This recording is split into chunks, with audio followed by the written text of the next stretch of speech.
ഈ സമാധാന കരാർ കൊണ്ടല്ല, നമ്മുടെ ഓപ്പറേഷൻ സിന്ദൂർ കൊണ്ട് ഒരു പരിധിവരെ ഭീകരാക്രമണങ്ങളുടെ ഭീഷണി നമുക്ക് തടയാൻ പറ്റി. കാരണം തീവ്രവാദികൾക്ക് ഒറ്റ ഭാഷയെ അറിയാവും. ആ ഭാഷ എന്ന് പറയുന്നത് ആക്രമണത്തിൻ്റെ, തിരിച്ചങ്ങോട്ടുള്ള ആക്രമണത്തിൻ്റെ ഭാഷയാണ്. ആ ഭാഷ കൊടുത്തത് കൊണ്ടാണ് ഇപ്പോൾ ഒരു കരാർ ഒപ്പുവയ്ക്കാനെങ്കിലും കഴിഞ്ഞത്.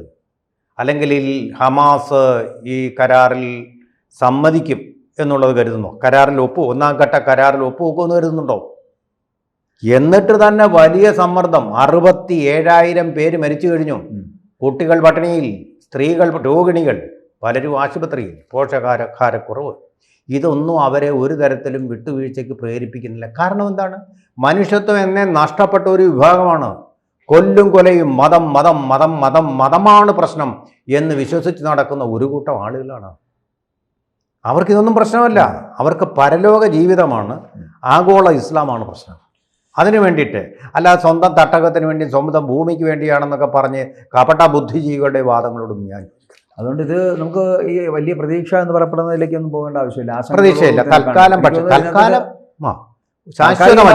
താൽക്കാലികമായ ഒരു ശാന്തി ഉണ്ടാകുന്നു. ശാശ്വതമായിട്ടുള്ള സമാധാനം അല്ല, പക്ഷേ താൽക്കാലികമായ ഒരു ശാന്തി പോലും പശ്ചിമേഷ്യയെ സംബന്ധിച്ചിടത്തോളം വളരെ വിലപ്പെട്ട ഒന്നാണ്. വിലപ്പെട്ടതാണ്. താൽക്കാലികമായ ഒരു വെടിനിർത്തൽ പോലും വളരെ വിലപ്പെട്ടതാണ്. തീർച്ചയായിട്ടും. ഈ പാവം കുട്ടികളുടെ കാര്യത്തിൽ പാലസ്തീൻകാർക്കൊരു താല്പര്യമില്ല, രോഗിണികൾക്കൊരു താല്പര്യവുമില്ല, രോഗിണികളുടെ കാര്യത്തിൽ താല്പര്യമില്ല.